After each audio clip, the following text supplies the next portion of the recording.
Shema Israel.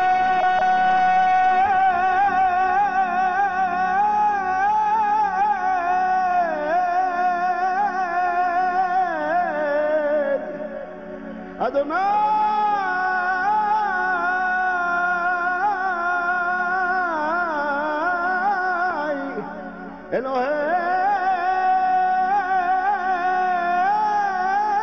Eloheinu Adonai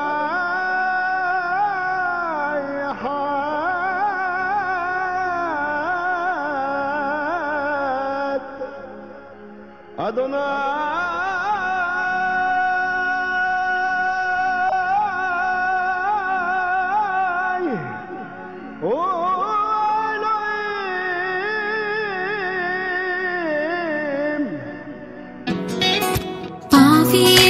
என்னை கண்ட எதிரி சூழ்ந்தானே ஆயுதங்கள் எழும்பினாலும் வாய்க்கவில்லையே பாவி என்று என்னை கண்ட எதிரி சூழ்ந்தானே ஆயுதங்கள் எழும்பினாலும் வாய்க்கவில்லையே என் தேவன் பெரியவர் என் தேவன் நல்லவர் என் தேவன் வல்லவர் எனக்காய் யுத்தம் செய்வாரே தேவன் பெரியவர் என் தேவன் நல்லவர் என் தேவன் வல்லவர் எனக்காய் யுத்தம் செய்வார் ஆராதிப்பேன் கர்த்தர் என்னை நான் அஞ்சிடேன் ஆராதிப்பேன் கர்த்தர் என்னை நான் அஞ்சிடேன் என் தேவன் பெரியவர் என் தேவன் நல்லவர் என் தேவன் நல்லவர் எனக்காய் யுத்தம் செய்வாரே என் தேவன் பெரியவர் என் தேவன் நல்லவர் என் தேவன் வல்லவர் எனக்காய் யுத்தம் செய்வார்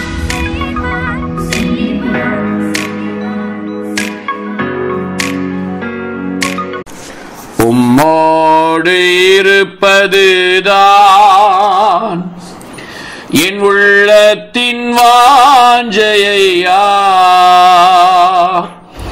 உம் சித்தம்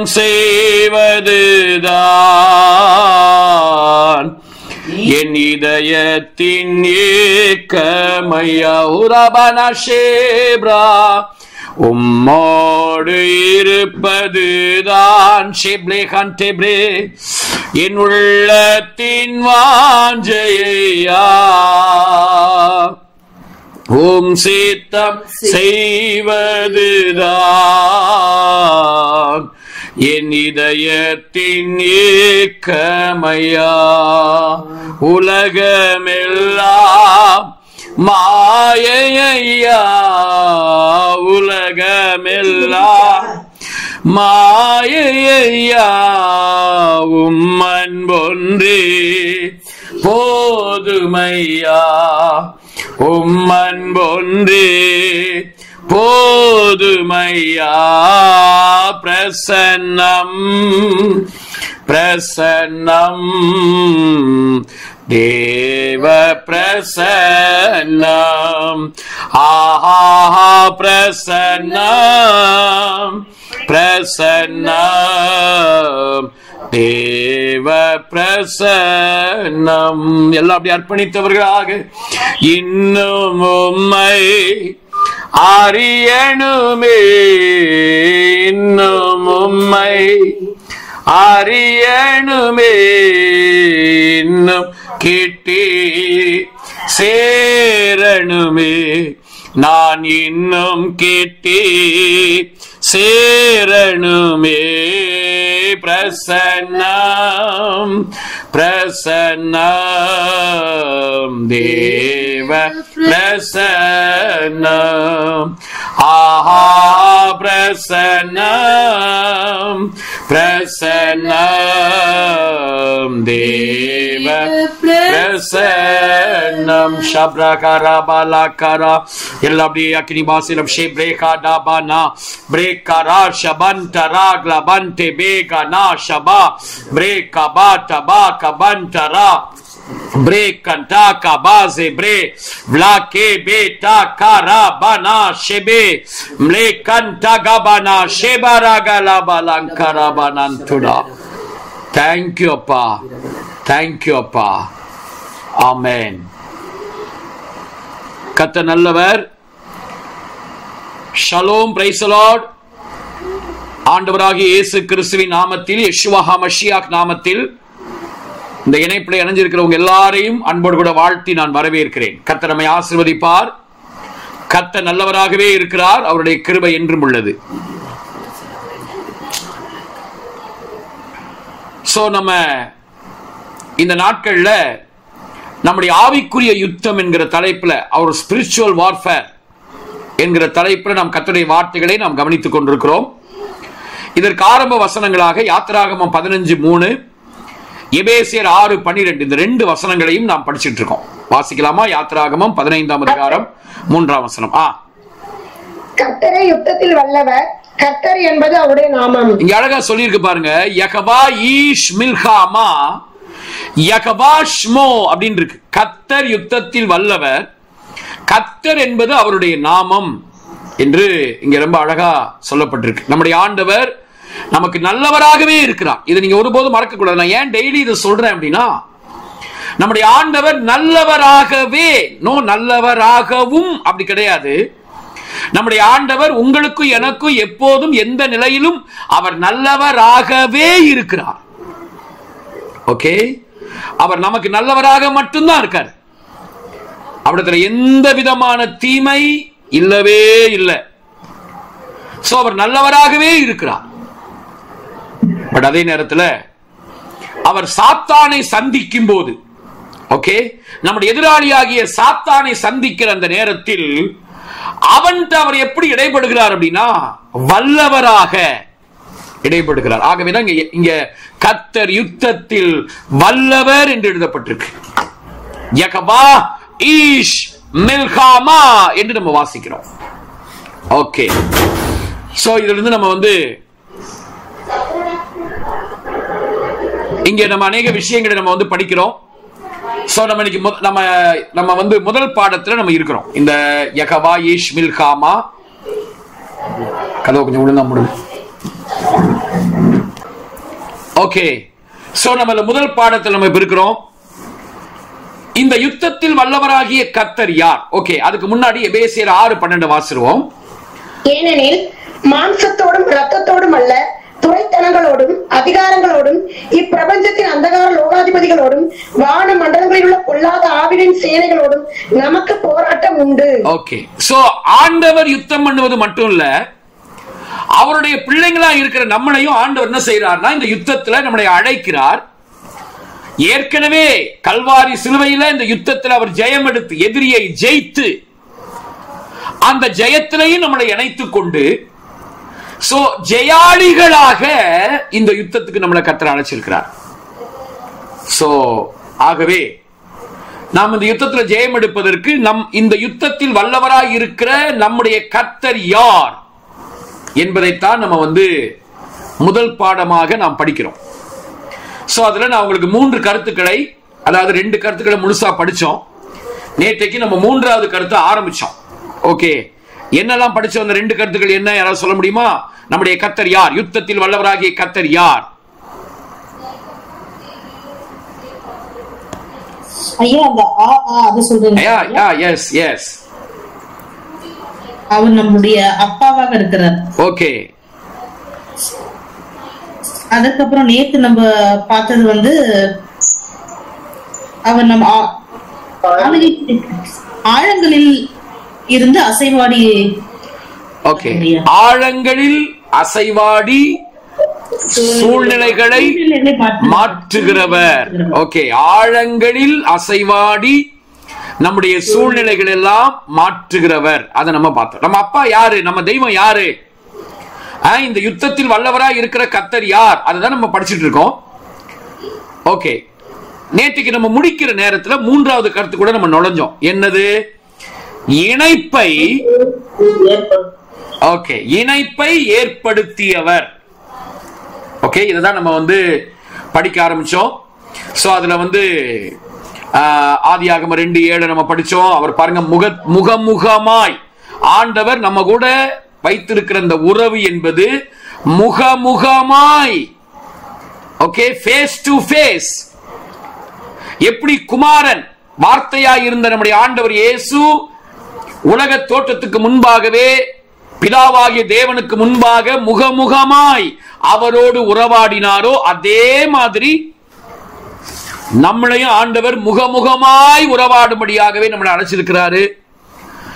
பிதா, குமாரன், பரிசுத்தாவியாகிய தேவன், அந்த திரியேக தேவன் நாலாவதாக அவரோடு சேர்த்து நம்மையும், ஓகே, பிரிக்கப்பட முடியாத அளவுக்கு நம்மளை இணைச்சு வச்சிருக்கிறாருங்கிற ஒரு நல்ல செய்தியை நம்ம படிக்கும்படியாக கர்த்தர் நமக்கு உதவி செய்தார்.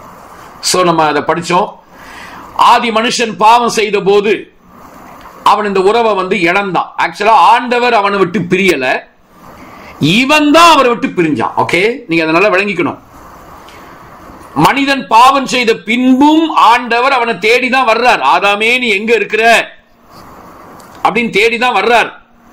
ஆனா இவன் ஆண்டவரை பற்றி ஒரு தவறான புரிந்து கொள்ளுதல் அவனுக்கு வந்துட்டதுனால, அவனுக்குள்ளாக பயம் வந்துட்டதுனால, அவர் அன்பா ஆதாமே நீ எங்க இருக்கிறன்னு கேட்டது இவன் காதுல எப்படி விழுகுதுன்னா, இந்த கரகரப்பா இருக்கிற ரேடியோ மாதிரி ஆதாமே நீ எங்க இருக்கிற அப்படின்னு விழுகுது அவன் காதுல. சோ ஆண்டவர் என்ன வெட்ட வர்றாரு, என்ன குத்த வர்றாரு, என்ன அழிக்க வர்றாருன்னு அவன் நினைச்சிட்டு இருக்கான். சோ ஆதாமுக்கு பின்பு மனுக்குலத்தினுடைய எண்ணம் எல்லாமே தேவன் மனிதன் மேல் கோபமாய் இருக்கிறார், ஏன்னா அவன் பாவம் செஞ்சிட்டான், அதனால ஆண்டவர் மனிதனை தண்டிப்பதிலேயே குறியாக இருக்கிறார் அப்படிங்கிற ஒரு எண்ணத்துக்குள்ள மனுக்குலம் வந்துருச்சு. இந்த நிலைமையில தான் நம்முடைய இரட்சகராகிய யெஷுவா வார்த்தையா இருந்தவர் மாம்சமானார். மாம்சமாகி, அதுலயும் பாருங்க, இந்த வார்த்தையா இருந்தவர் மாம்சமானார் படிக்கிறோம் பாத்தீங்களா? யோவான் 1:14 வாசிக்கலாமா? யோவான் 1ஆம் அதிகாரம் 14வது வசனம். அந்த வார்த்தை மாம்சமாகி கிருபையினாலும் சத்தியத்தினாலும் நிறைந்தவராய் நமக்குள்ளே வாசம் பண்ணினார். அவருடைய மகிமையை கண்டோம், அது maximum volume மகிமையாகவே இருந்தது. சோ அந்த வார்த்தை மாம்சமானது, வார்த்தை மாம்சமானது, வார்த்தையா இருந்த இயேசு யெஷுவா மாம்சமானார். இந்த மாம்சம் இடத்துல கிரீக்ல சார்க்ஸ் அப்படிங்கிற வேர்ட் இருக்கு. SARKS. ஓகே, நோட் பண்ணிக்கோங்க. இந்த மாம்சம் நம்ம படிக்கிறோம் இல்லையா? மாம்சம் நீங்க நம்முடைய சரீரத்தை குறிக்குதுன்னு நினைக்க கூடாது. கிரீக்ல அந்த இடத்துல சார்க்ஸ் அப்படிங்கிற வேர்ட் இருக்கு. சார்க்ஸ் அப்படின்னா நம்முடைய இந்த அருவருக்கப்படத்தக்க மாம்சம் இருக்கு பாருங்க. அதாவது ரோமர் 8:6 படிக்கிறோம் இல்லையா? மாம்ச சிந்தை மரணம்னு படிக்கிறோம் பாத்தீங்களா? படிங்க ரோமர் 8:6. ரோமன்ஸ் 8:6.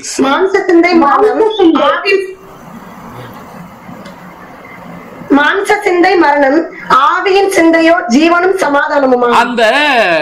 அந்த மாம்ச சிந்தை மரணம் இருக்கு இல்லையா? அந்த அருவருக்கப்படத்தக்க, அதாவது துரிச்சைகள், துராசைகள், கெட்ட காரியங்களை செய்வதற்கு நம்மை தூண்டுகிற அந்த மாம்சம் இருக்கு பாருங்க, அந்த மாம்சமானார். ஓகே, வார்த்தையா இருந்தவர், இதே சேம் வேர்ட் தான், இந்த சாட்சம் இங்கே இருக்கு. அப்ப வார்த்தையா இருந்தவர் இந்த அருவருக்கப்படத்தக்க இந்த மாம்சத்துல தான் வெளிப்படுறார். ஆனா என்னன்னா, இப்படி வெளிப்பட்ட இந்த ஆண்டவர் இயேசு, நம்முடைய யெஷுவா, இந்த அருவருப்பான காரியங்களுக்கெல்லாம் நோ நோ நோ நோன்னு சொல்லி இந்த மாம்சத்தை ஜெயிக்கிறார். இந்த மாம்சத்தின் காரியங்களுக்கு உடன்படாம பிதாவோடு இருக்கிற இந்த உறவையே முக்கியப்படுத்தி பிதாதான் எனக்கு எப்போதும் நானும் என் பிதாவும் ஒன்றாய் இருக்கிறோம், அந்த நினைவிலேயே அதையே வாயால சொல்லி யோவான் 10:30 வாசிங்க. அதான் அவர் சொல்றாரு பாருங்களேன். இது வந்து அவருடைய நினைவு, அவருடைய வாயின் வார்த்தை, அவருடைய அறிக்கை. அதான் சொல்றார். யோவான் 10:30 வாசிங்க. ஜான் 10:30. நானும் பிதாவும் ஒன்றாக இருக்கிறோம் என்றார். போதும். நானும் பிதாவும் ஒன்றாய் இருக்கிறோம். அப்போ நானும் பிதாவும் ஒன்றாய் இருக்கிறோம்னு அந்த நினைவு, அது அவருடைய ஆழ் மன சாட்சியில, ஆழ் மனதில் நல்லா அது பதிஞ்சதுனால இந்த மாம்சத்தின் எல்லா காரியத்துக்கும், அருவருப்பான காரியங்களுக்கெல்லாம் அவர் நோ சொல்றார். நோ, முடியாது, நான் உனக்கு உடன்பட முடியாது, என நானும் என் பிதாவும் ஒன்றாய் இருக்கிறோம். இப்படி நோ சொன்னார் பாருங்க. இந்த நோ சொன்னதுல நம்மளையும் என்ன பண்ணிட்டார்னா, மனுக்குலமாகிய நம்மையும் அந்த மாம்சத்துக்கு நோ சொல்லி நானும் என் பிதாவும் ஒன்றாய் இருக்கிறோம்னு சொல்லப்படுகிற அந்த பகுதியில, அந்த அனுபவத்துக்குள்ள அவர் மட்டும் தனியா இல்லாம நம்மையும், மனுக்குலமாகிய நம்மையும் அவர் தன்னோடு கூட இணைத்து கொண்டார். சோ இன்னைக்கு அவர் மாம்சத்துல நோ சொல்லி, அதாவது நானும் என் பிதாவும் ஒன்றாய் இருக்கிறோம் அப்படின்னு அவர் வந்து அந்த உறவுல இருந்து இந்த அருவருப்பான காரியங்களுக்கெல்லாம் நோ சொன்னதுனால இன்னைக்கு நம்மளால ரொம்ப எளிதாக, எந்த போராட்டமும் இல்லாம ஆண்டவரோடு உறவுல மட்டும் இருந்தா போதும், அவரோட இணைப்புல மட்டும் இருந்தா போதும். அவரை பார்த்து ஒவ்வொரு நாளும் ஏசையா உம்மைத்தானே என் முன்னே நிறுத்தி உள்ளேன், இனி வாழ்வது நான் அல்ல, என்னில் இயேசுவா வாழ்கிறார், இனி வாழ்வது நான் அல்ல, என்னில் இயேசு வாழ்கிறார். நானும் அவரும் ஒன்னா இருக்கிறோம் அப்படிங்கறத நம்ம அந்த உறவுக்குள்ள வந்து அத வாயால சொல்லி, அதை உணர்ந்து, அதை நம்பி, அதை நம்முடைய ஆவியில எடுத்துக்கொண்டு இப்படி நம்ம அவரோட உறவாடியே இந்த அருவருப்பான மாம்சத்தை ஜெயிச்சிட முடியும். ஏன்னா ஏற்கனவே அந்த ஜெயத்துல ஆண்டவர் நம்மளை இணைச்சிருக்கிறாரு. இயேசு நம்மை இணைத்திருக்கிறார். சோ இந்த இயேசுதான் சிலுவையில மரித்தார். அந்த மரித்த அந்த நேரத்துல தான் நம்மளுடைய கதறல், ஓகே, பிதாவாகிய தேவன் இயேசுவை கைவிடல. ஆண்டவர் இயேசுவை கல்வாரி சிலுவையில் பிதா கைவிடவில்லை. நம்முடைய பாவங்கள் எல்லாம் அவர் மேல சுமந்த உடனே பிதா வந்து முகத்தை திருப்பல. பிதா இயேசுவை கைவிடவில்லை. அப்ப அங்க அவர் கதறின அந்த கதறல், அது அவருடைய கதறல் கிடையாது. இன்னைக்கு பாவம் செய்த மனுக்குலம் இன்னைக்கு அப்படி கதறிட்டு இருக்கு பாருங்க. வாழ்க்கையில பிரச்சனைகள், போராட்டங்கள் வரும்போது, எங்க ஆண்டவரே, கடவுளே, ஏன் என்ன கைவிட்டீங்க அப்படின்னு கதற இந்த நம்முடைய கதறலை இயேசு கதறினார். சோ இங்கதான் நம்ம நிறுத்தணும். ஓகே, இங்கதான் நம்ம நிறுத்தணும். அப்போ கூட்டத்தினுடைய இந்த மீட்டிங்குடைய முடிவா இருந்ததுனால நம்முடைய அருமையான சாமுவேல் எடிசன் ஐயா ஒரு நல்ல ஒரு கேள்வி எழுப்பினாங்க. அங்கிருந்தே நான் ஆரம்பிக்கிறேன். ஐயா, நம்முடைய தேவன் பாவத்தை பாராத சுத்தக்கண்ணனாச்சே, அப்ப கண்டிப்பா அவர் வந்து முழு உலகத்தின் பாவம் அவர் மேல சுமந்தப்போ கண்டிப்பாக அவர் முகத்தை மறைத்திருக்கதானே வேணும். அவர் முகத்தை மறைச்சிருப்பார்ல, ஏன்னா அவர் பாவத்தை பார்க்காத சுத்த கண்ணன் அல்லவா என்று ஒரு நல்ல ஒரு கேள்வியை ஐயா பிரதர் வந்து கேட்டாங்க. ஓகே, நல்ல ஒரு கேள்வி. அப்போ இதுக்கு பதில் சொன்னோம். அந்த பதில இருந்து அப்படியே நம்ம ஆரம்பிப்போம். சோ இணைப்பை ஏற்படுத்தினவர் அப்படிங்கிற 3வது தலைப்புல இருக்கிறோம் அப்போ. ஓகே, சரி. பிதா இயேசுவை கைவிடலன்னு நாங்க சொல்றோம். நம்ம சொல்றோம் சங்கீதம் 22:24 அப்படிதான் இருக்கு. வாசிங்க. 22:1, என் தேவனே, என் தேவனே, ஏன் என்னை கைவிட்டீர் அப்படின்னு வாசிக்கிறோம். 22:24 வாசிங்க. 22:24 இல்லையா? யா யா சங்கீதம் 22. உபத்திரவத்தை அவர் அற்பமா எண்ணாமலும் அருவருக்காமலும் தம்முடைய முகத்தை அவனுக்கு மறைக்காமலும் இருந்து தம்மை நோக்கி அவன் கூப்பிடுகையில் அவனை கேட்டு அருளினார். உபத்திரவப்பட்டவனுடைய உபத்திரவத்தை அவர் அற்பமா எண்ணல, அருவருக்கல, அவருக்கு முகத்தை மறைக்கல, அவருக்கு செவி கொடுத்தார் அப்படின்லாம் சொல்லி இருக்கு. இந்த சங்கீதம் மெசியானிக் சங்கீதம்னு சொல்லுவாங்க. இயேசுவை பற்றி, அவருடைய பாடுகள் மரணங்களை பற்றி சொல்லுகிறதான சங்கீதம் இது. இந்த சங்கீதத்தில் தான் என் தேவனே என் தேவனே ஏன் என்னை கைவிட்டீர் அப்படின்னு சொல்றார். இன்னும் அந்த என் தேவனே என் தேவனே ஏன் என்னை கைவிட்டீர் அப்படிங்கிறது இன்னும் ஆழமான அர்த்தங்களை உடையதாக இருக்கிறது.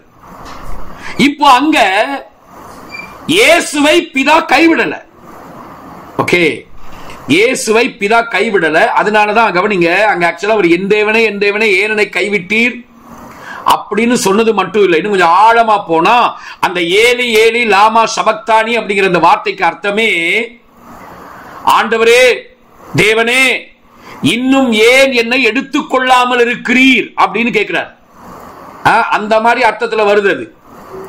ஓகே, அப்போ நமக்கு நல்லா தெரியுது அவர் பிதா இயேசுவை கைவிடவில்லை. பிதா இயேசுவை கைவிடல.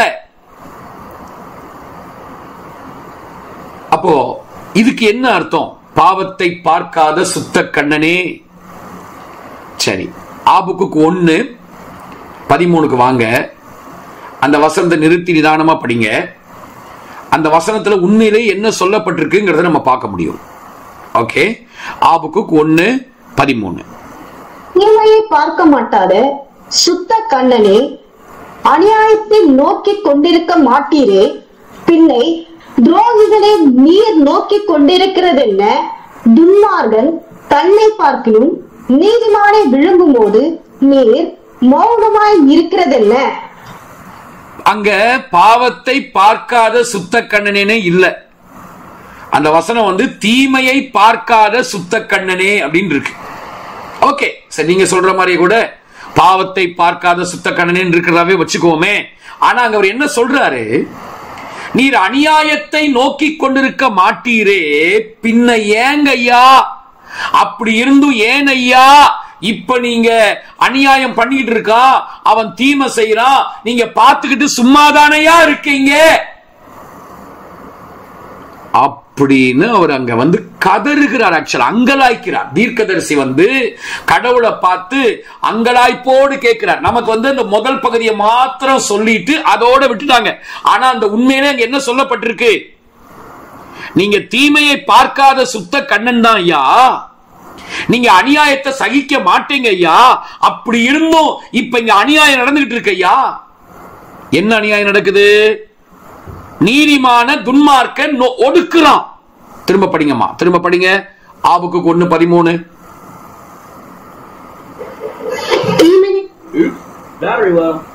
அநியாயத்தை நோக்கி கொண்டிருக்க மாட்டீரே, பின்னை துரோகிகளை நீர் நோக்கி கொண்டிருக்கிறது என்ன?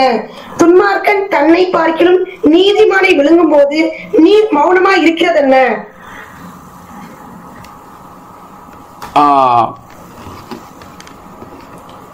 ஒரே நிமிஷம். ஓகே, சோ பாருங்க, அங்க அழகா சொல்லி இருக்கு. அந்த கடைசி பகுதியை வாசிங்க. பின்ன ஏன், அந்த ஆபுக்குக்கு 1:13 பின்ன ஏன் பின்னை துரோகிகளை நீர் நோக்கி கொண்டிருக்கிறது என்ன? துன்மார்க்கன் தன்னை பார்க்கிலும் நீதிமானை விழுங்கும் போது நீர் மௌனமா இருக்கிறது என்ன? ஒரு பாவமும் செய்யாம ஒரு அக்கிரமும் செய்யாம இருக்கிற அந்த நீதிமானாகிய அந்த இயேசுவை துன்மார்க்கன் விழுங்குறான், துப்புறான், கன்னத்துல அறையிறான், எல்லாம் பண்றான். ஆனா நீங்க பாத்துக்கிட்டு இருக்கீங்களா? அப்படிதான் கேட்கிறாரே ஒழிய நம்ம இன்னைக்கு புரிஞ்சு வச்சிருக்கிற மாதிரி பாவத்தை பார்த்த உடனே அவர் அப்படியே முகத்தை திருப்பிட்டாரு அப்படிங்கிற மீனிங்ல இந்த வசனம் சொல்லப்படவில்லை. எந்த ஒரு வசனத்தையும் நம்ம ஃபுல்லா படிக்கணுங்க. அரைங்குறையுமா படிச்சுட்டு ஒண்ணும் பாதியமா படிச்சுட்டு அந்த முன்னாடி பின்னாடி சொன்னதெல்லாம் விட்டுட்டு அப்படி நம்ம அப்படி படிக்க கூடாது. சோ பிதா இயேசுவை கைவிடல. அங்க அவர் கதறினது நம்முடைய கதறலை கதறினார். அப்படி அங்க கதறினதனுடைய விளைவு என்ன கவனிங்க. அங்க அப்பா பார்த்துக்கிட்டு இருந்தாருன்னு போட்டிருக்கு இல்லையா? நீங்க வந்து நீதிமானை துன்மார்க்கன் விழுங்குறான், அடிக்கிறான், குத்துறான், துப்புறான், நீங்க பார்த்துக்கிட்டு இருக்கீங்களே அப்படின்னா அவர் அங்க பார்த்துக்கிட்டு என்ன பண்ணாரு? அது புதிய ஏற்பாட்டுல அதுக்கு பதில் இருக்கு. பார்த்துக்கிட்டு என்ன பண்ணிட்டு இருந்தார்? கல்வாரி சிலுவையில மனிதன், நீங்களும் நானும், நம்ம எல்லாரும் தான் இயேசுவை அடித்தோம், இயேசுவை துப்பினோம். ஓகே, இயேசுவை அடித்தோம், இயேசுவை துப்பினோம், அவருடைய தலையில முள்முடி வைத்து அடித்தோம். எல்லாமே நீங்களும் நானும் நம்ம தான் அவர் அப்படி செஞ்சோம். ஓகே, ஏசாயா 53:5 நம்ம எல்லாருக்கும் நல்லா தெரிஞ்ச வசனம். ஏசாயா 53ஆம் அதிகாரம் 5வது வசனத்தை வாசிங்க.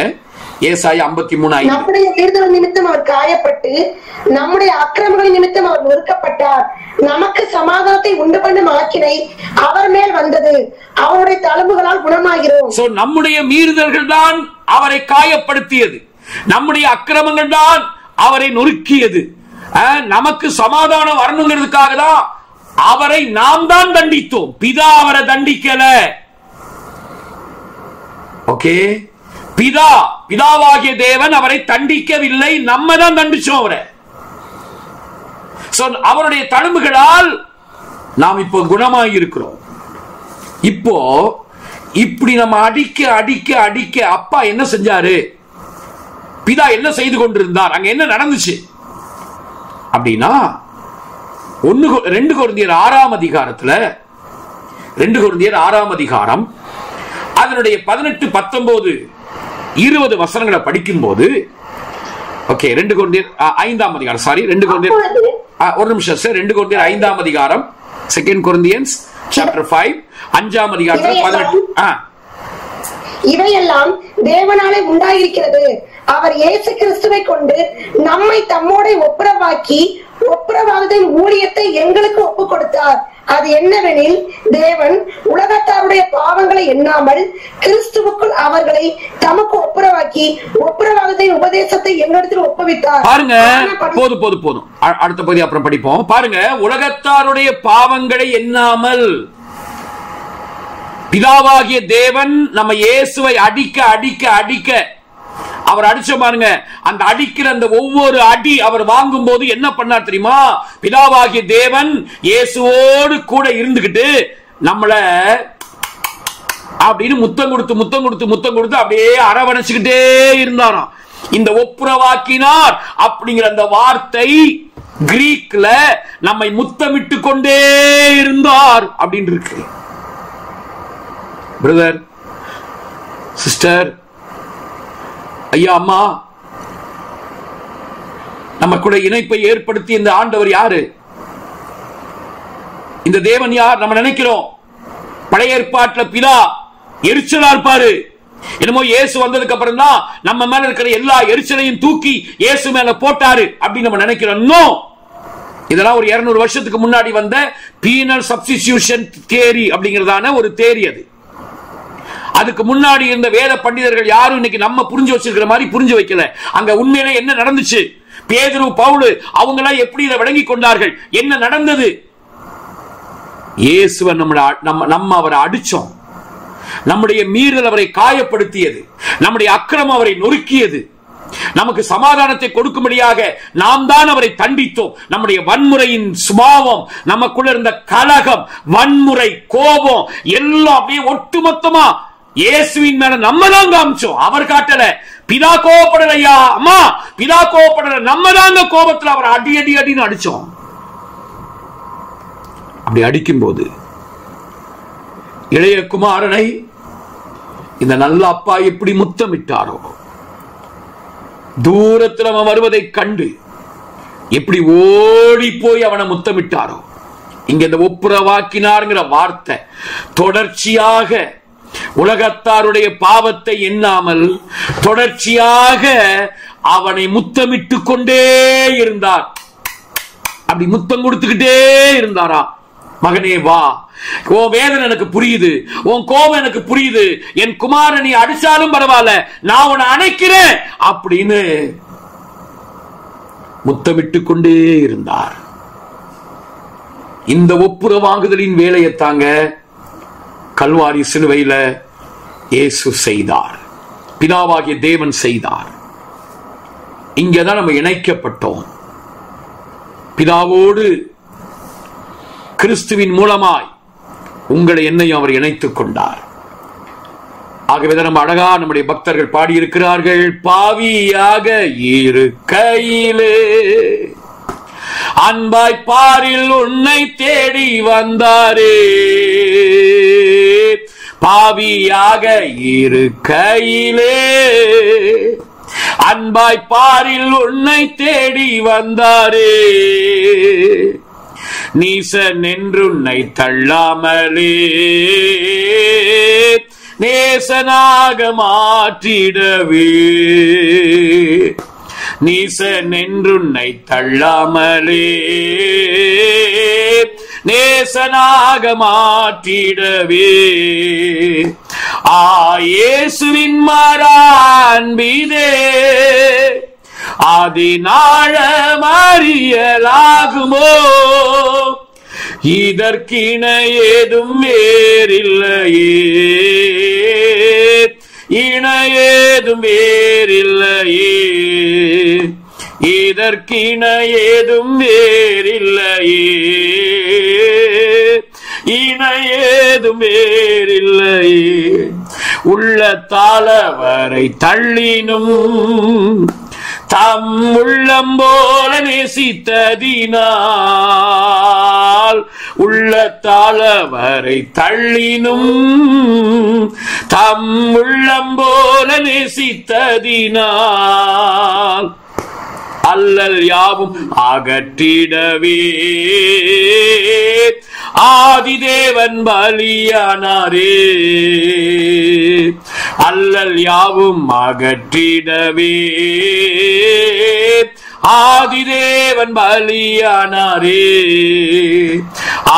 இயேசுவின் மாறான்பிதே அதினாழம் அறியலாகுமோ. இதற்கின ஏதும் வேறில்லையே,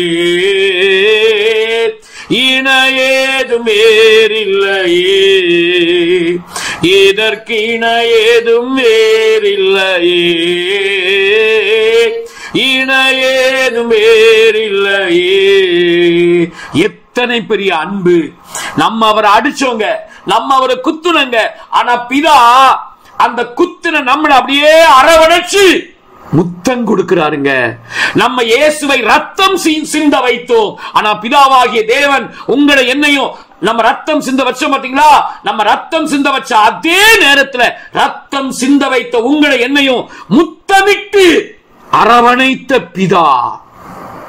இந்த பிதா அப்படியே எல்லாம் அப்படியே அந்த அன்பை உணர்ந்து அப்படியே ஷேப்ரா கானாமா நாகேபே லாக்ரே பாட்டா காபா நாகோரேபே ஷேப்ரா காபா நாகாராதா ரேபா பிரே ஷப்லாங்கே பேனே சாப்ரே கோலம் தேபே பிரே கண்டா காபேனே ஷபாகோ Bleta karabana ke shabanto rebre kablan ke banan karabanan shabalan karabanan tebe hebene karadana bala teba kara.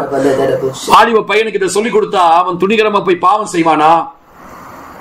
இன்னைக்கு பாவத்துல வாழ்ற மனுஷனுக்கு, உங்க சபைக்கு வர்றவங்களுக்கு இந்த தேவ அன்பை, இப்படி கல்வாரி சிலுவையில் நடந்த இந்த தெய்வீக அன்பை நீங்க சொல்லி கொடுத்தீங்கன்னா, அந்த அன்பை சொல்லிக் கொடுக்க ஆவியானவர் அவனுக்குள்ள கிரியை செய்து அவன் எந்த பாவத்தையும் தூக்கி எறிஞ்சிருவான் இந்த அன்புக்கு முன்னாடி. அவரை அடித்த போது முத்தமிட்டு அணைத்தார். அதுதாங்க ஒப்புரவாக்கினார்னு போட்டிருக்கு. கிஸ் கொடுத்துக்கிட்டே இருந்தாரா நமக்கு. அவர் மரித்து அடக்கம் பண்ணப்பட்டு உயிர் தெழுந்து அந்த உறவை இன்னும் பலமுள்ளதாக்கி, என்னன்னா அந்த சிலுவையில் அறையப்படும் போது அதுல நம்மளையும் இணைச்சுக்கிட்டார். அவர் மரிக்கும் போது அதனையும் நம்மளை இணைச்சிட்டார். அவர் அடக்கம் பண்ணப்பட்டார் பாருங்க, அங்கேயும் நம்மளை இணைச்சுக்கிட்டார். அவர் உயிர் தெழுந்தார் பாருங்க, அங்கேயும் நம்மளை இணைச்சு இப்ப அவர் பரமேறி உன்னதத்துல உட்கார்ந்து இருக்காரு இல்லையா, அங்கேயும் நம்ம இணைத்துக் கொண்டார். அவர் தனியாய் இப்போ உட்கார்ல பிரதர், பிதாவின் வலது பார்சத்துல இப்ப அவர் தனியா இல்ல, உங்களை என்னையும் அவருக்கு பக்கத்துல இப்பயும் நம்மளை உட்கார வச்சிருக்காரு. எபேசியர் 2ஆம் அதிகாரம் 7வது வசனத்துல நம்ம இதை வாசிக்கிறோம். எபேசியர் 2:7 கிறிஸ்து இயேசுவுக்குள் நம்மை அவரோட கூட எழுப்பி உன்னதங்களில் அவரோட கூட உட்காரவும் செய்தார். கிறிஸ்து இயேசுவுக்குள் நம்மை அவர் எழுப்பி அவரோடு கூட உன்னதங்களில் உட்கார செய்தார். பிதாவாகிய தேவன் இன்னைக்கு குமாரனை மட்டும் தனியா அவருக்கு பக்கத்துல வைக்காம நம்மளையும் இயேசுவோடு கைகோர்த்த நிலைமையில உன்னதத்தில் உட்காரும்படி வைத்திருக்கிறார். சோ இன்றைக்கு நம்ம முழுக்க முழுக்க பிரிக்கப்பட முடியாத அளவுக்கு நாம் திரியேக தேவனோடு இணைக்கப்பட்டிருக்கிறோம். இந்த இணைப்பை அவர் ஏற்படுத்தி இருக்கிறார் என்பதை நம்ம மறந்துடக்கூடாது. பரிசுத்த ஆவியானவர் நமக்குள்ள வரும்போது இந்த உறவைத்தான் நமக்குள்ள காண்பிக்கிறார். ஓகே, இப்போ நம்ம வந்து இப்படி பிரிக்கப்பட முடியாத அளவுக்கு நம்ம இணைக்கப்பட்டிருக்கிறோங்கிறத 2 எபிரேய வார்த்தைகள்ல நம்ம அதை ஸ்ட்ராங்கா, அதாவது எந்த விதமான அசைவுக்கும் இடமில்லாம, கேள்விக்கும் இடமில்லாம நம்ம அதை பார்க்க முடியும். இப்ப பாருங்க, கர்த்தர் அப்படிங்கிற அந்த வார்த்தைக்கு யாவே அல்லது யெகோவா அப்படின்னு இருக்கு எபிரேயத்துல. ஆதியாகமம் 2:4 முதல் முறையா கர்த்தருங்கிற வார்த்தை வருதுங்க. ஆதியாகமம் 2ஆம் அதிகாரம் 4வது வசனம்.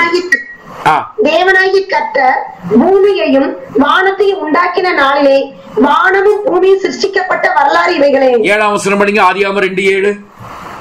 தேவனாகிய கர்த்தர் மனுஷனை பூமியின் மண்ணினாலே உருவாக்கி ஜீவ சுவாசத்தை அவன் நாசியிலே ஊதினார். மனுஷன் ஜீவ ஆத்மாவானான். சோ இங்கெல்லாம் தேவனாகிய கர்த்தர் அப்படிங்கிற வார்த்தை வருது பாத்தீங்களா? தேவனாகிய கர்த்தர். சோ இந்த கர்த்தர் என்பதற்கு எபிரேயத்துல யாவே அப்படிங்கறதான யோத் ஹே வாவ் ஹே. ஹீப்ரூல 10வது எழுத்து யோத், 5வது எழுத்து ஹே, 6வது எழுத்து வாவ், 5வது எழுத்து ஹே. யோத் ஹே வாவ் ஹே. இப்ப நான் உங்களுக்கு ஒரு ஹோம்வொர்க் கொடுத்திருந்தேன். சோ நீங்க எல்லாம் அந்த வேல்யூஸ் போட்டிருப்பீங்கன்னு நினைக்கிறேன். எபிரேயத்தை பொறுத்த வரைக்கும் ஒவ்வொரு எழுத்தையும் வார்த்தையாக உச்சரிக்க முடியும். அப்படி உச்சரித்து அதனுடைய வேல்யூஸை நீங்க சிங்கிள்ல போட்டுட்டு வந்தீங்கன்னா அங்க ஒரு அற்புதமான ஒரு வேல்யூஸ் உங்களுக்கு வந்திருக்கும். அத சொல்ல முடியுமா? போட்டீங்களா?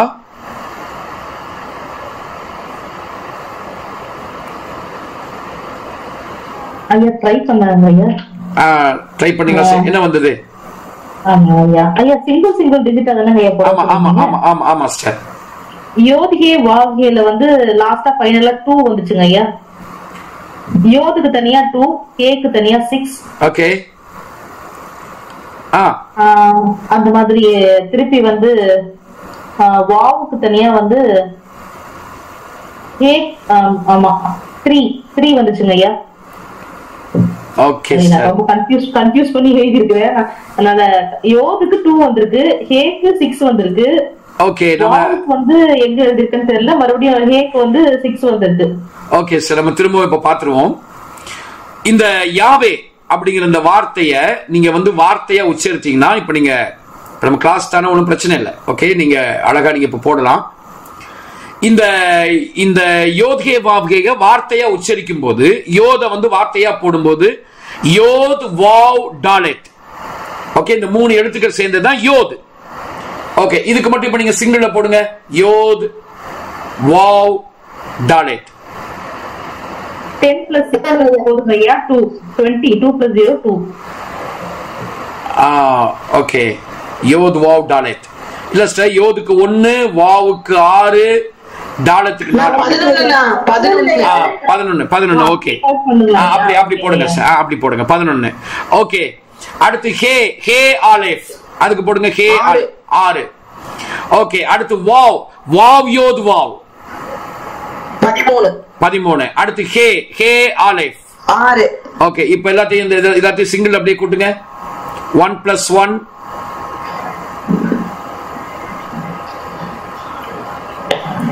18. யா 18 வருதா? ஓகே, 18. ஓகே, மேலையும் அதே 18 தான், கீழையும் அதே 18 தான் வரும் இல்லைங்களா? சிங்கிள்ல போட்டா மேலையும் ஆர்டினல் சிங்கிள்லையும் அதே 18, கார்டினல் சிங்கிளே அதே 18. கரெக்டா? மொத்தமா கூட்டினாலே 36 வருதுண்ணா. Okay okay okay right. Okay 11 6 17 13 30 6 36 அப்படி வருது. ஓகே நம்ம 18 போடுவோம். ஏன்னா அதுல ஒரு முக்கியமான விஷயம் இருக்கு. ஓகே, இந்த மேல இருக்கிற 18 யாரை குறிக்கிறது தெரியுங்களா? ஆதாம். மனிதனுக்கு ஹீப்ரூல ஆதாம். ஆதியாகமம் 1:26 தேவனாக நமது சாயலாக நமது ரூபத்தின்படி மனிதனை உண்டாக்குவோமாக இருக்குல்ல, அந்த மனிதன் என்பதற்கு ஆதாம். ஓகே, ஆதாமுக்கு வரக்கூடிய எழுத்தை நான் சொல்றேன், நீங்க இப்ப வேல்யூஸ் போடுங்க, ஈஸியா போட்டுடலாம். ஆதாமுக்கு வந்து ஆலேஃப் டாலேத் மெம் சோஃபித், 1வது எழுத்து, 4வது எழுத்து, 13வது எழுத்து. இதனுடைய ஆர்டினல் வேல்யூ மட்டும் போடுங்க, எவ்வளவு வருது? 18. யா எஸ், எவ்வளவு வருது?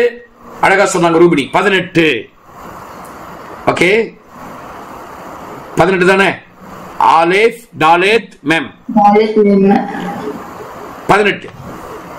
அப்போ பாருங்க, யாவேங்கிற பேரோட யார் இணைக்கப்பட்டிருக்கிறது? ஆதாம் இணைக்கப்பட்டிருக்கிறார்.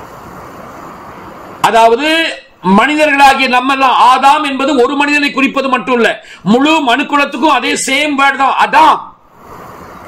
அப்போ ஆதாம் என்கிற பேரு, கர்த்தர் என்கிற பேருக்குள்ள யார் இணைக்கப்பட்டிருக்கிறது? ஆதாம் இணைக்கப்பட்டிருக்கிறார். அடுத்து கீழே இருக்கிற 18 என்பது ஹாய், ஜீவன், ஹெத் யோது. அப்போ ஆண்டவர் என்ன சொல்றார் தெரியுமா? என்னுடைய உயிரே, நான் இருக்கிறதே இந்த மனுஷனுக்காக. இவனை நான் எங்க வச்சிருக்கேன்? எனக்குள்ள வச்சிருக்கேன். எத்தனை பேர் ஆமென்? எத்தனை பேருக்கு இந்த ஆழம் புரியுது? இந்த மனுஷனை எங்க வச்சிருக்கேன்? எனக்கு உள்ள நான் அவனை வச்சிருக்கேன். எபிரேய வேதம் அவள் அழகா சொல்லுது. அதனாலதாங்க யூதர்கள் இதெல்லாம் தெரிஞ்சுக்கிட்டதுனாலதான் அவன் என்ன மலையே இடிஞ்சு விழுந்தாலும் சரி, அவன் பயப்படாம போங்கடா நாங்க பாத்துக்கிறோம் அப்படின்னு தைரியமா நிக்கிறான். ஏன்னா உங்களுக்கு தெரியுது நாங்க எங்க இருக்கோம்? ஆண்டவருக்குள்ள இருக்கோம். ஆனா உண்மையிலே அது யாருக்கு பொருந்தும்னா, இயேசுவை ஏற்றுக்கொண்ட கிறிஸ்துவுக்குள் இருக்கிற நமக்கு தான் அது நல்லா பொருந்தும். நம்ம வாய்ஸ் என்ன ஆகுது?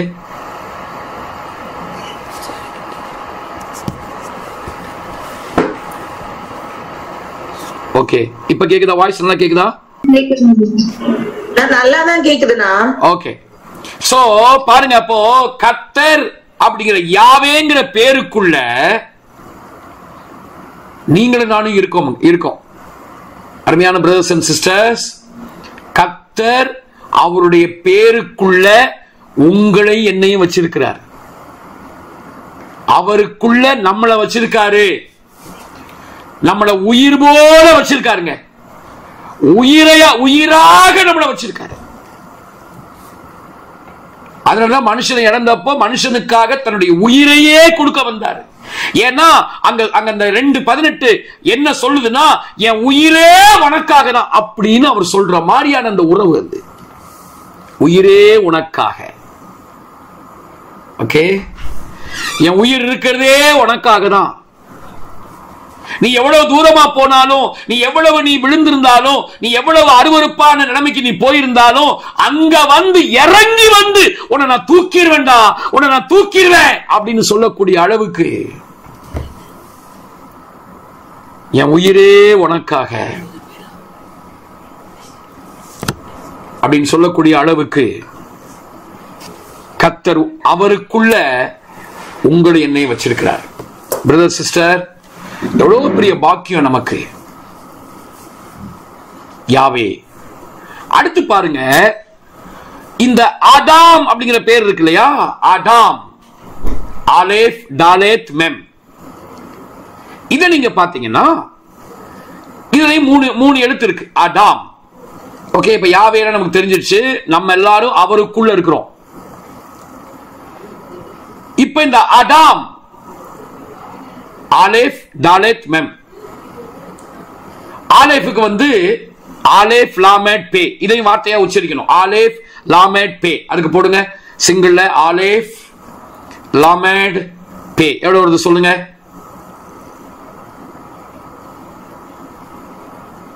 நான் 12 வருது. 12 வருது. ஓகே, அடுத்து டாலேத்ல டாலேத் லாமேட் தவ் 11 வருது. 11 வருது. ஓகே, அடுத்து மெம்ல மெம் மெம் 8. 8. இது அப்படியே அதே மாதிரி சிங்கிள்ல கூட்டுங்க. சிங்கிள அப்படியே சிங்கிள்ல 1 + 2 + 1 + 1 + 8 கூட்டுங்க.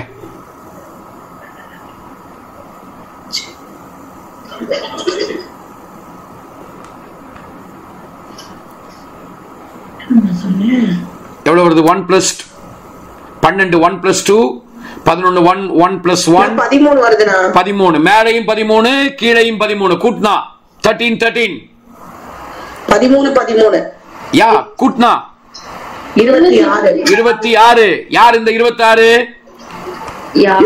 யோத்கே வாவ்கே. ஆதாமுக்குள்ள ஆதாம் மனிதர்களாகி நம்ம அவருக்குள்ள இருக்கிறோம். நம்ம பேருக்குள்ள யார் இருக்கிறது? யாவே. சோ இது மாற்றப்பட முடியாத உண்மை. எபிரேயத்துல இதுக்கு வேற விளக்கமே கிடையாது. வேற யாரும் புதுசா இல்லங்க இதுக்கு இந்த மாதிரி விளக்கம்னு சொல்லவே முடியாது. இது ஆல்ரெடி அங்க இருக்கு, அவ்வளவுதான். சோ ஆதாம் அப்படிங்கிற பேருக்குள்ள 13 இருக்கு. யாவே இருக்கிறார். ஆதாம்ங்கிற பேருக்குள்ள யாவே இருக்கிறார். அப்படின்னா என்ன அர்த்தம்? எப்படி கர்த்தர்ங்கிற பேருக்குள்ள உள்ள ஆதாம பார்த்தோமோ அந்த மாதிரி ஆதாம்ங்கிற பேருக்குள்ள அவரை பார்க்கிறோம். அப்படின்னு என்ன அர்த்தம்? எப்படி கர்த்தருக்குள்ள நம்ம இருக்கிறோம் அதே மாதிரி நமக்குள்ள அவர் இருக்கிறார்.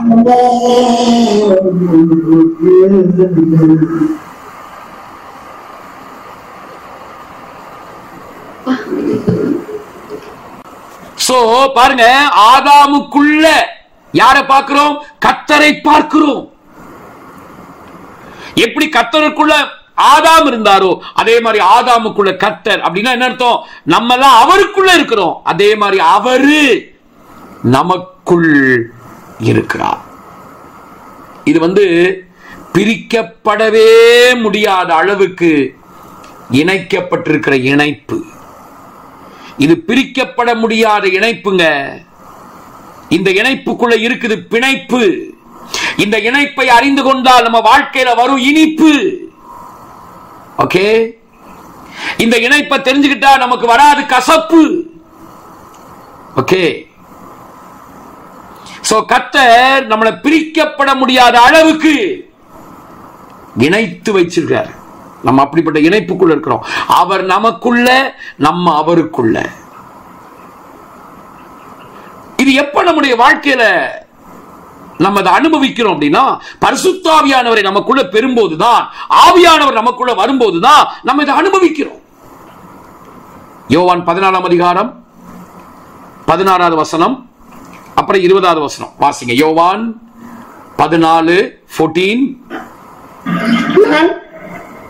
நான் பிதாவை வேண்டிக் கொள்வேன், அப்பொழுது என்றென்றைக்கு உங்களுடனே கூட இருக்கும்படிக்கு சத்திய ஆவியாகிய வேறொரு தேற்றரவாளனை அவர் உங்களுக்கு தந்தருள்வார். அதுல 20ஆம் வசனம், நான் என் பிதாவிலும் நீங்கள் என்னிலும் நான் உங்களிலும் இருக்கிறது அந்நாளில் நீங்கள் அறிவீர்கள். பாருங்க, சொல்றாரு பாருங்க. நான் திரும்ப படிங்க, 20ஆம் வசனம் படிங்க. நான் என் பிதாவிலும் நீங்கள் என்னிலும் நான் உங்களிலும் இருக்கிறதை அந்நாளிலே நீங்கள் அறிவீர்கள். சோ நீங்கள் என்னிலும், சோ யாவேக்குள்ள ஆதாம் இருக்கிறாரு. நான் உங்களிலும், ஆதாமுக்குள்ள யாவே இருக்கிறார். யாருக்குள்ள யாரு? அவருக்குள்ள நானு, எனக்குள்ள அவரு. அவருக்குள்ள நானு, எனக்குள்ள அவரு. நான் அவருக்குள்ள, எனக்குள்ள அவர் இருக்கிறாரு. நான் அவருக்குள்ள இருக்கிறேன், எனக்குள்ள அவர் இருக்கிறார். சோ அது பிரிக்கப்பட முடியாத உறவு. யாருக்குள்ள யாருங்க? ஒரு சைடுல பார்த்தா எனக்குள்ள அவர் இருக்கிறார், இல்ல இல்ல இல்ல. மறுபக்கத்துல பார்த்தா அவருக்குள்ள நான் இருக்கேன், இல்ல இல்ல எனக்குள்ள அவரு. இப்படி பிரிக்கப்பட முடியாத பின்னி பிணைந்த உறவுக்குள்ள நம்ம இருக்கிறோம். இந்த அளவுக்கு உங்களை என்னை நெருக்கமா வச்சிருக்காரு இந்த ஆண்டவர்.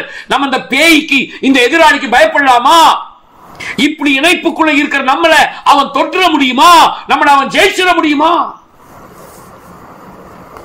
அப்போ இந்த உறவுக்குள்ள இருக்கிற நாம் இந்த உறவை ஒவ்வொரு நாளும் வளர்த்து கொள்ள வேண்டும். 1 கொரிந்தியர் 1ஆம் அதிகாரம் அதனுடைய 9வது வசனத்தை படிக்கும் போது 1 கொரிந்தியர் 1ஆம் அதிகாரம் அதனுடைய 9ஆம் வசனத்தை நீங்க வாசித்தீங்கன்னா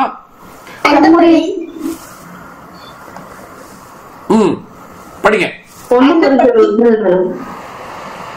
அந்தபடி நீங்கள் அவராலே கிறிஸ்து இயேசுவுக்கு உட்பட்டிருக்கிறீர்கள்.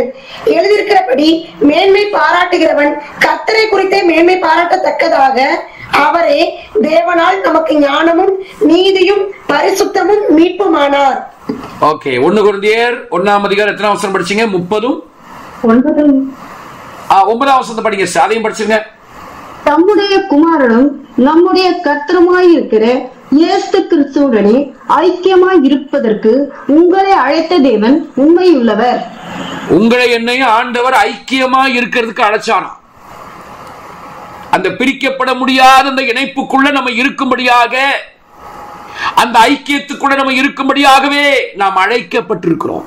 திருவிழியத்துல இந்த ஐக்கியம்ங்கிற வார்த்தை ரொம்ப அழகா இருக்கு. யார் வாசிக்கிறீங்க? ஐயா இருக்காங்களா? இல்ல பிளஸிஸ் வாசிக்கிறீங்களா சிஸ்டர்? 1 கொரிந்தியர் 1 வாசிங்க. 1 கொரிந்தியர் 1:9. ஓகே, எடுங்க ஐயா, நீங்க எடுங்க. நீரே என் ஜீவன், நீரே என் தூய்மை, நீரே